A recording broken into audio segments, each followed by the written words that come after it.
Assalamualaikum warahmatullahi wabarakatuh. Apa kabarnya anak bunda? Semoga selalu senantiasa dalam perlindungan Allah Subhanahu wa taala. Semoga anak bunda dan keluarga berada dalam keberkahan Allah Subhanahu wa taala. Hari ini kita akan sama-sama menyaksikan video sirah Nabi Isa alaihi salam. Yuk sama-sama kita saksikan videonya dengan melafazkan lafaz basmalah. Bismillahirrahmanirrahim.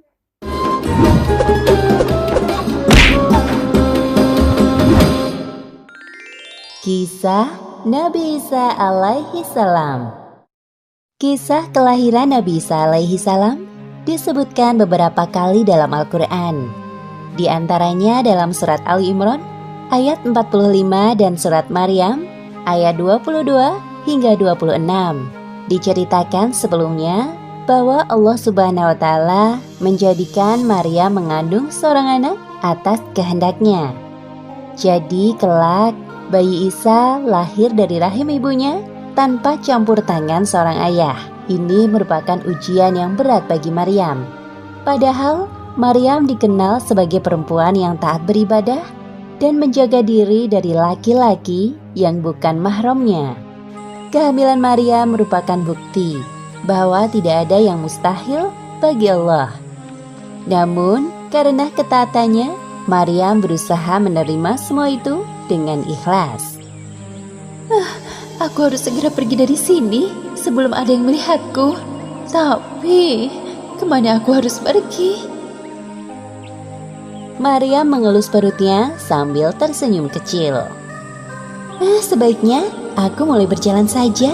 Semoga nanti aku menemukan tempat tinggal sementara di sana. Maryam berjalan ke arah timur. Sekarang, yang ada di benaknya adalah pergi secepatnya dari tempat ini. Maryam sengaja mengasingkan diri ke tempat yang jauh dari pemukiman penduduk agar tidak terjadi fitnah. Terkadang muncul di benak Maryam perasaan malu dan sedih dengan keadaannya sekarang, yaitu mengandung seorang anak tanpa perantara seorang suami. Namun ketika perasaan sedih itu muncul, Maryam kembali ingat dengan firman Allah yang disampaikan melalui perantara malaikat Jibril. Seperti yang disebutkan dalam Al-Quran, surat Ali Imran ayat 45. Hai Maryam, sesungguhnya Allah menggembirakan kamu dengan kelahiran seorang putra yang diciptakan dengan kalimat yang datang daripadanya. Namanya Al-Masih Isa putra Maryam, seorang terkemuka di dunia dan akhirat, dan salah seorang di antara orang-orang yang didekatkan kepada Allah. Ya Allah, berikanlah hamba-Mu ini kekuatan untuk menjalankan ujian yang berat ini. Sesungguhnya hamba hanyalah manusia yang lemah dan padanya kekuatan dari Engkau ya Allah. Maryam hidup berpindah-pindah dari satu tempat ke tempat lain.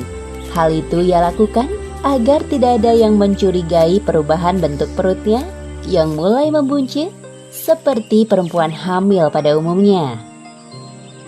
Akhirnya, saat yang ditunggu tiba, Maryam merasa dirinya akan melahirkan. Rasa yang teramat sakit membuatnya tidak bisa melanjutkan perjalanan. Kemudian, ia berhenti dan duduk. Ya Allah, apakah sekarang saatnya hamba melahirkan bayi mulia ini? Tenagaku mulai habis. Hamba merasa tidak sanggup lagi ya Allah. Maryam merasa sangat putus asa. Tenaganya habis untuk berjalan. Ia merasa haus dan lapar. Namun, Allah Subhanahu wa taala tidak akan membiarkan hambanya yang beriman dalam kesulitan. Apalagi Maryam sedang mengandung seorang calon nabi utusan Allah. Kemudian Allah menghibur Maryam melalui perantara malaikat Jibril. Seperti yang disebutkan dalam Al-Quran, surat Maryam ayat 24 hingga 26. Janganlah kamu bersedih hati. Sesungguhnya Tuhanmu telah menjadikan anak sungai di bawahmu. Dan goyanglah pangkal pohon kurma itu ke arahmu. Niscaya pohon itu akan menggugurkan buah kurma yang masak kepadamu. Maka makan minum dan bersenang hatilah kamu. Alhamdulillah, ada air. Kemudian, Maryam menggoyangkan pangkal pohon kurma itu dengan sisa tenaga yang dimilikinya. Hal ini menunjukkan kuasa Allah. Walaupun usaha yang dilakukan Maryam terlihat mustahil dengan kondisinya sekarang, buah kurma banyak yang berjatuhan. Wah, Bismillahirrohmanirrohim. Setelah Maryam mengisi tenaga dengan makan buah kurma dan minum air secukupnya, tenaga sudah terisi. Wahai anakku Isa, aku sudah tidak sabar ingin melihat wajahmu. Sebentar lagi engkau akan lahir di dunia ini. Dengan penuh susah payah menahan sakit, diwarnai dengan cucuran peluh dan air mata, Maryam akhirnya melahirkan anaknya. Tampak seorang bayi mungil nan suci. Bayi laki-laki itu bernama Isa putra Maryam, sebuah nama yang diberikan oleh Allah. Nama Isa dinisbahkan kepada ibunya karena ia lahir tanpa perantara ayah. Alhamdulillahirabbil alamin. Akhirnya engkau lahir dengan selamat, Nak. Kemudian Allah Subhanahu wa taala memerintahkan Maryam untuk tidak berbicara dengan orang yang ditemuinya. Seperti yang disebutkan dalam lanjutan surat Maryam ayat 26. Jika kamu melihat seorang manusia, maka katakanlah, sesungguhnya aku telah bernazar berpuasa untuk Tuhan yang Maha Pemurah. Maka aku tidak akan berbicara dengan seorang manusia pun pada hari ini. Hal tersebut dilakukan untuk menghindari fitnah, karena keanehan yang terjadi pada Maryam tidak mudah diterima oleh akal manusia. Kemudian, Maryam merawat bayi Isa dengan penuh kasih sayang. Tibalah waktu yang ditentukan. Maryam kembali kepada kaumnya, membawa bayi Isa. Selama perjalanan, Maryam terus berdoa dalam hatinya agar Allah selalu melindungi mereka berdua. Karena kelak bayi suci yang berada dalam dekapannya itu akan menjadi nabi yang mulia di kalangan Bani Israel. Kisah ini diceritakan beberapa kali dalam Al-Quran. Salah satunya dalam surat Maryam ayat 27 hingga 35.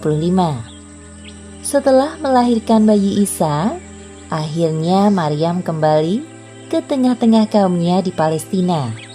Namun saat kaumnya mengetahui bahwa Maryam membawa seorang bayi tanpa suami, tuduhan dan hinaan menyerangnya. Pada saat itulah Allah Subhanahu wa taala menyelamatkannya melalui perantara bayi Isa yang dapat berbicara. Hal yang mustahil dapat terjadi atas kehendak Allah Subhanahu wa taala. Maryam menempuh perjalanan yang cukup jauh untuk sampai di kampung halamannya. Kedatangan Maryam bersama seorang bayi menimbulkan prasangka di kalangan Bani Israel. Ya Allah, kuatkanlah hamba dalam menghadapi ujian ini. Hamba berserah diri kepadamu. Kondisi Maryam yang sekarang telah berbeda membuat Bani Israel bertanya-tanya. Karena selama ini yang mereka tahu Maryam adalah seorang wanita yang sangat menjaga diri dari laki-laki bukan mahram. Kemudian mereka mencerca Maryam dengan berbagai pertanyaan. Wahai Maryam, sebenarnya engkau selama ini pergi kemana? Apa jangan-jangan engkau malu jika kami sampai mendengar tentang kehamilanmu? Apa? Maryam hamil? Orang-orang di sekitar yang mendengar percakapan tersebut juga penasaran dengan jawaban dari Maryam tentang asal-usul bayinya. Mereka yang tadinya tidak peduli mulai mendekati Maryam. Pantas saja dia menghilang cukup lama selama ini. Jika memang benar engkau hamil dan itu anakmu, lantas siapa ayah bayi itu? Namun tidak ada jawaban yang keluar dari mulut Maryam. Hal ini dilakukan Maryam atas perintah Allah Subhanahu wa taala. Hei Maryam, sesungguhnya kamu telah melakukan sesuatu yang amat mungkar. Mengapa engkau hanya diam saja, wahai Maryam? Jika memang benar itu bayimu, siapakah ayahnya? Jangan membuat kami menerka-nerka seperti ini. Bani Israel mulai terpancing emosi karena Maryam tidak menjawab pertanyaan mereka dan mulai menyindir Maryam.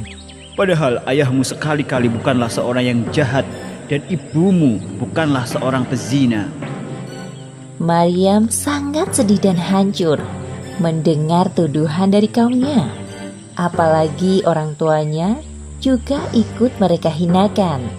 Padahal yang selama ini kaumnya tahu bahwa ia sangat menjaga kehormatannya. Namun, Maryam mencoba untuk bersabar menghadapi ujian ini.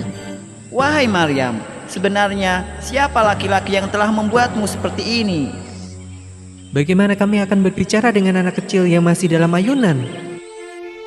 Pada saat inilah Allah Subhanahu wa Ta'ala menunjukkan kuasanya melalui bayi Isa yang dapat berbicara layaknya orang dewasa. Seperti yang disebutkan dalam surat Ali Imran ayat 46. Dan dia berbicara dengan manusia dalam buayan. Dan ketika sudah dewasa, dan dia adalah salah seorang di antara orang-orang yang saleh. Sesungguhnya aku ini hamba Allah. Dengar, bayi itu bicara. Dia memberikanku Alkitab atau Injil, dan dia menjadikan aku seorang nabi. Subhanallah. Jadi, engkau adalah seorang nabi utusan Allah? Ya Allah, Maha Suci Allah. Perhatian semua orang tertuju pada bayi dalam gendongan Maryam. Perkataan bayi Isa ini ditujukan untuk membersihkan nama baik ibunya dari tuduhan zina oleh kaumnya. Kemudian bayi Isa juga menjelaskan tentang tugas kerasulannya kelak. Dia, Allah, menjadikan aku seorang yang diberkati di mana saja aku berada. Dan dia memerintahkan kepada aku mendirikan sholat dan menunaikan zakat selama aku hidup. Dan berbakti kepada ibuku. Dan dia tidak menjadikan aku seorang yang sombong lagi celaka. Orang-orang yang menyaksikan kejadian tersebut merasa kagum dengan mukjizat bayi Isa yang dapat berbicara. Tuduhan mereka selama ini kepada Maryam sebagai perempuan pezina adalah tidak benar. Wahai Maryam, maafkan kami telah menuduhmu berbuat zina. Sungguh, kami termasuk golongan orang-orang yang menyesal. Maafkan perkataan kami yang telah menyakiti hatimu. Benar Maryam, maafkan kami. Akhirnya, orang-orang yang menghina Maryam sadar bahwa Maryam adalah perempuan yang mulia. Meskipun kehamilan Maryam terjadi atas kehendak Allah, bukan berarti bayi Isa adalah anak Allah. Seperti yang disebutkan dalam surat Maryam ayat 34 hingga 35. Itulah Isa putra Maryam yang mengatakan perkataan yang benar, yang mereka berbantah-bantahan tentang kebenarannya. Tidak layak bagi Allah mempunyai anak. Maha suci Dia. Apabila Dia telah menetapkan sesuatu, maka Dia hanya berkata kepadanya, jadilah, maka jadilah ia. Kisah ini disebutkan beberapa kali dalam Al-Quran. Di antaranya dalam surat Ali Imran ayat 48 hingga 52. Nabi Isa alaihi salam diutus Allah berdakwah kepada kaumnya untuk kembali ke ajaran tauhid, bahwa tidak ada Tuhan yang berhak disembah selain Allah. Pada masa ini, Bani Israel yang didominasi oleh bangsa Yahudi sangat menentang dakwah Nabi Isa. Walaupun Allah telah menganugerahkan mukjizat sebagai bukti kenabian Isa, pengikut beliau hanya sedikit. Nabi Isa hidup satu zaman dengan Nabi Yahya alaihi salam. Nabi Yahya adalah putra Nabi Zakaria. Nabi Yahya diutus lebih dahulu untuk berdakwah kepada Bani Israel, yang kemudian dilanjutkan oleh Nabi Isa. Wahai kaumku, sepeninggalku kelak, Isa Al-Masih akan meneruskan dakwah perjuanganku. Jangan sekali-kali kalian mendustakannya, dan tetaplah berpegang teguh keimanan kalian kepada Allah Subhanahu wa Ta'ala. Sepeninggal Nabi Yahya, Bani Israel dan Yahudi kembali kepada tabiatnya. Mereka hanya taat ketika Nabi datang. Setelah itu kembali ingkar. Bahkan sejak Isa masih dalam buayan, mereka berencana untuk membunuhnya. Sementara itu, kehidupan Isa dan ibunya penuh dengan ancaman dari kaumnya. Akibatnya mereka hidup berpindah-pindah dari satu tempat ke tempat yang lain. Seperti yang disebutkan dalam Al-Quran, Surat Al-Mu'minun ayat 50. Dan kami melindungi mereka di suatu tanah tinggi datar, yang banyak terdapat padang-padang rumput dan sumber-sumber air bersih yang mengalir. Isa tumbuh dengan pengasuhan yang baik. Selama itu pula, Isa mempelajari berbagai ilmu sampai akhirnya beliau dewasa dan berdakwah kepada kaumnya. Seperti yang disebutkan dalam Al-Quran, Surat Ali Imran ayat 48. Dan Allah akan mengajarkan kepadanya Alkitab, hikmah, Taurat, dan Injil. Nabi Isa mengetahui bahwa terjadi penyimpangan ajaran dari kitab Taurat yang dilakukan oleh pendeta Yahudi. Namun, beliau tidak tinggal diam melihat hal tersebut. Wahai kaumku, apa yang sedang kalian lakukan? Engkau ini siapa? Apakah engkau Isa? Benar, aku adalah Isa bin Maryam. Aku datang kepadamu membenarkan Taurat yang datang sebelumku. Aku juga datang membawa mukjizat dari Allah. Sudahlah Isa, janganlah mengganggu pekerjaan kami. Nabi Isa sangat sedih melihat kaumnya yang telah melupakan Allah. Mereka hanya mempercayai ajaran dari nenek moyang mereka, penyembah patung anak sapi. Hari demi hari dilewati Nabi Isa dengan berdakwah kepada kaumnya. Beliau membantu menyelesaikan permasalahan kaumnya atas izin dari Allah. Beberapa mukjizat Nabi Isa disebutkan dalam Al-Quran, Surat Ali Imran ayat 49. Sesungguhnya, aku telah datang kepadamu dengan membawa suatu tanda atau mukjizat dari Tuhanmu, yaitu aku membuat untuk kamu dari tanah sebagai bentuk burung. Kemudian aku meniupnya, maka ia menjadi seekor burung dengan izin Allah. Dan aku menyembuhkan orang yang buta sejak dari lahirnya, dan orang yang berpenyakit sopak. Dan aku menghidupkan orang mati dengan seizin Allah. Dan aku kabarkan kepadamu apa yang kamu makan dan kamu simpan di rumahmu. Wahai kaumku, apakah tidak cukup sebuah bukti ini bagi kalian? Wahai Isa, semua itu adalah sihir yang engkau buat. Tidak semudah itu kami percaya kepadamu. Wahai saudaraku, ketahuilah sesungguhnya Isa ini berusaha menipu kita dengan semua sihirnya. Jadi semua itu adalah sihir? Pantas saja, hebat sekali. Walaupun tampak jelas bukti kenabian Nabi Isa melalui mukjizat yang diberikan Allah, hanya sebagian kecil dari kaumnya yang menerima dakwah beliau. Wahai kaumku, sesungguhnya Allah Subhanahu wa Ta'ala adalah Tuhanku dan Tuhan kalian semua. Bertakwalah kalian kepadanya dan taatlah kepadaku. Inilah satu-satunya ajaran yang benar. Nabi Isa tidak pantang menyerah melihat kenyataan bahwa pengikutnya masih sangat sedikit. Beliau tetap sabar dan mendoakan kaumnya yang telah menyimpang. Ya Allah, tambahkanlah keimanan pada diri kaumku. Berikanlah hamba kekuatan untuk lebih bersemangat dalam berdakwah kepada mereka. Allah Subhanahu wa Ta'ala menjawab doa Nabi Isa dengan memberikan para pengikut dan penolong setia yang dikenal dengan sebutan Hawariyun. Siapakah yang akan menjadi penolong-penolongku untuk menegakkan agama Allah? Kamilah penolong-penolong agama Allah. Kami beriman kepada Allah dan saksikanlah bahwa sesungguhnya kami adalah orang-orang yang menyerahkan diri. Hawariyun sangat setia mendampingi Nabi Isa dalam berdakwah.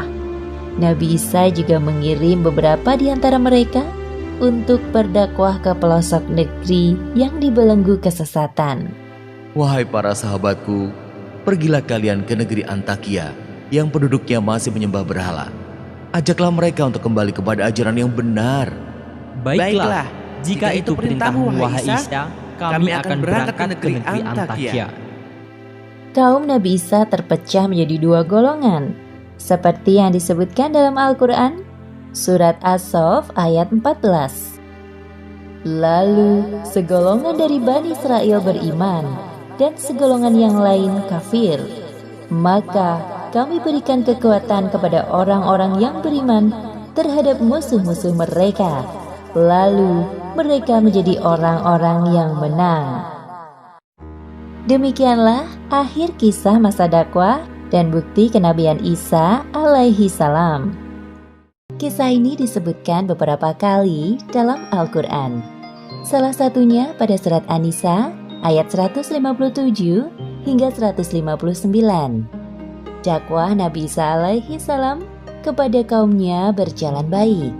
Terbukti bahwa pengikut Nabi Isa semakin bertambah dengan bantuan dari Hawariyun. Hal ini membuat kaum Yahudi yang menentang ajaran Nabi Isa menjadi geram. Kemudian mereka merencanakan pembunuhan terhadap Nabi Isa alaihi salam. Nabi Isa alaihi salam berdakwah kepada kaumnya dengan dibantu oleh Hawariyun. Ketulusan dan keikhlasan mereka dalam membantu dakwah Nabi Isa sangat tinggi. Bahkan Allah Subhanahu wa Ta'ala menurunkan mukjizat kepada Nabi Isa atas permintaan Hawariyun. Wahai para sahabatku, terima kasih atas kesigapan kalian dalam membantu perjuangan dakwahku selama ini. Semoga Allah SWT membalas setiap kebaikan kalian menjadi berkali-kali lipat. Wahai Nabiullah, ini merupakan perintah dari Allah Subhanahu wa Ta'ala. Lagi pula, kami merasa tersanjung ikut andil dalam perjuangan dakwahmu. Pada suatu hari dalam perjalanan, salah satu dari pengikut setia Nabi Isa merasa kelaparan. Mereka saling pandang dan tersenyum kecil. Percakapan antara Nabi Isa dan Hawariyun disebutkan dalam Al-Quran surat Al-Maidah ayat 112 hingga 114. Wahai Isa putra Maryam, sanggupkah Tuhanmu menurunkan hidangan dari langit kepada kami? Bertakwalah kepada Allah jika betul-betul kamu orang yang beriman. Kami ingin memakan hidangan itu, dan supaya tentram hati kami, dan supaya kami yakin bahwa kamu telah berkata benar kepada kami, dan kami menjadi orang-orang yang menyaksikan hidangan itu. Kemudian Nabi Isa berdoa kepada Allah Subhanahu wa Ta'ala agar memenuhi permintaan para pengikut setianya. Ya Tuhan kami, turunkanlah kiranya kepada kami suatu hidangan dari langit yang hari turunnya akan menjadi hari raya bagi kami, yaitu bagi orang-orang yang bersama kami dan yang datang sesudah kami, dan menjadi tanda bagi kekuasaan Engkau. Beri rezekilah kami, dan Engkaulah pemberi rezeki yang paling utama. Allah Subhanahu wa Ta'ala menjawab doa Nabi Isa seperti yang disebutkan dalam Al-Quran surat Al-Maidah ayat 115. Allah berfirman, sesungguhnya Aku akan menurunkan hidangan itu kepadamu. Barang siapa yang kafir di antaramu sesudah turun hidangan itu, maka sesungguhnya Aku akan menyiksanya dengan siksaan yang tidak pernah Aku timpakan kepada seorang pun di antara umat manusia. Lain halnya dengan kaum Yahudi. Mereka sering meremehkan ayat-ayat Allah yang disampaikan oleh para nabi. Maka dari itu, keimanan sulit menancap dalam hati mereka.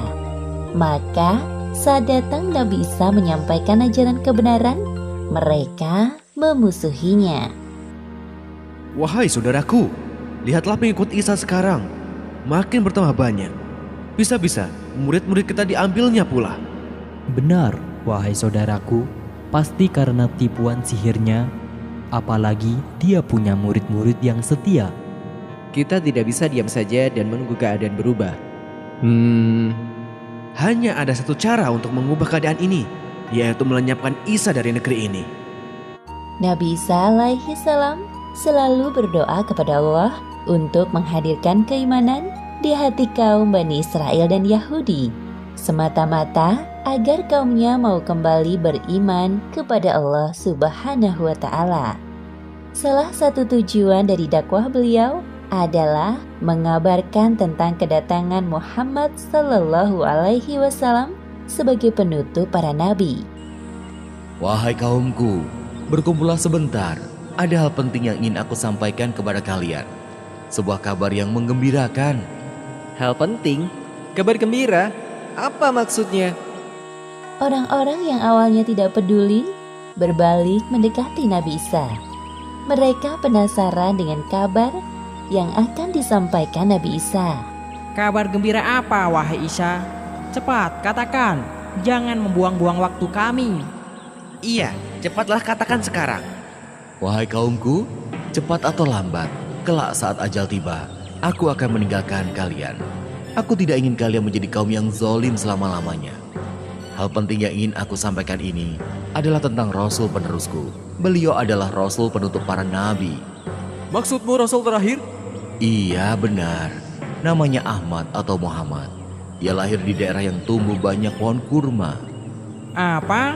Tidak mungkin. Kenapa tidak di sini? Dari keturunan bangsa kita. Omong kosong dengan semua itu. Wahai Isa, kami tidak percaya perkataanmu sedikit pun. Apakah engkau ingin memecah belah bangsa kami dengan mengatakan hal itu? Wahai Isa, kita ini Bani Israel, bangsa terbaik dari yang terbaik. Sudah, mari kita bubar. Ternyata benar dugaanku. Isa hanya membuang-buang waktu kita saja. Wahai kaumku, semua yang aku sampaikan ini adalah... Belum sempat Nabi Isa menyelesaikan perkataannya, kaumnya pergi. Wahai kaumku, bersikap lemah lembutlah kalian terhadap sesamamu. Jangan sekali-kali kalian menindas orang yang tidak bersalah. Sesungguhnya, ajaran Allah sangat membenci kekerasan terhadap semua makhluknya. Bicara apa sih dia? Mengganggu pekerjaan kita saja. Ajaran Nabi Isa yang ditentang oleh kaum Yahudi adalah tentang riba, yakni mendapatkan tambahan keuntungan dengan cara yang curang. Seperti yang disebutkan dalam Al-Quran surat An-Nisa ayat 161. Dan disebabkan mereka memakan riba, padahal sesungguhnya mereka telah dilarang daripadanya. Dan karena mereka memakan harta orang dengan jalan yang batil. Pada masa itu, sekitar tahun 63 sebelum Masehi, negeri Palestina berada di bawah kekuasaan Romawi yang kejam. Setiap orang yang melakukan pemberontakan terhadap kerajaan akan dijatuhi hukuman salib. Sementara itu, beberapa orang Yahudi sedang berdiskusi untuk melenyapkan Nabi Isa alaihi salam yang dirasa mereka telah banyak bertingkah. Wahai saudaraku, ajaran Isa benar-benar telah merugikan kaum kita. Betapa tidak, apa-apa dilarang. Kalau begini caranya, semakin sempit ruang gerak kita untuk berkuasa. Benar sekali yang engkau katakan. Wahai saudaraku, sekarang para pendeta risau dengan keberadaan Isa. Karena kehadiran Isa telah mengusik ketenangan hidup kita, maka sekarang saatnya kita melenyapkannya dari negeri ini. Mereka berpikir untuk membunuh Nabi Isa dengan cara menghasut pihak kerajaan. Jadi seolah-olah mereka tidak terlibat dalam pembunuhan Nabi Isa. Kaum Yahudi berhasil menjebak Nabi Isa alaihi salam dengan tuduhan yang tidak benar kepada pihak kerajaan. Alhasil, Nabi Isa dicari-cari oleh tentara Romawi. Wahai para tentara, tangkap Isa dan bawa ke hadapanku. Siap, laksanakan perintah. Sementara itu, Nabi Isa bersama Hawariyun telah bersembunyi ke tempat yang aman setelah mendengar kabar bahwa Nabi Isa menjadi buronan pihak kerajaan. Wahai rakyat Palestina, barang siapa di antara kalian yang mengetahui keberadaan Isa putra Maryam dan bersedia melaporkannya kepada kami, hadiah besar dari kerajaan menanti kalian. Namun sayangnya, ada salah satu pengikut Nabi Isa yang tergiur dengan hadiah sayembara tersebut. Ia berkhianat dan memberitahukan tempat persembunyian Nabi Isa kepada tentara Romawi. Sebelum tentara Romawi mendatangi tempat persembunyian Nabi Isa, Allah Subhanahu wa Ta'ala telah menyelamatkan Nabi Isa. Seperti yang disebutkan dalam Al-Quran, Surat An-Nisa ayat 158. Tetapi yang sebenarnya Allah telah mengangkat Isa kepadanya. Wahai Isa, keluarlah dari persembunyianmu. Engkau telah terkepung. Engkau tidak bisa lari lagi dari kami. Di mana Isa? Cepat katakan. Aku tidak tahu apa-apa tentang Isa. Hei, dia itu Isa. Hah? Kau Isa rupanya. Demi Tuhan, aku bukan Isa. Kalian salah orang. Sudah, bawa saja dia. Akhirnya, tentara Romawi membawa Yudas Iskariot yang wajahnya telah diserupakan oleh Allah seperti Nabi Isa dan menyalibnya. Seperti yang disebutkan dalam Al-Quran, Surat An-Nisa ayat 157. Dan karena ucapan mereka, sesungguhnya kami telah membunuh Al-Masih, Isa putra Maryam, Rasul Allah, padahal mereka tidak membunuhnya dan tidak pula menyalibnya, tetapi yang mereka bunuh ialah orang yang diserupakan dengan Isa bagi mereka.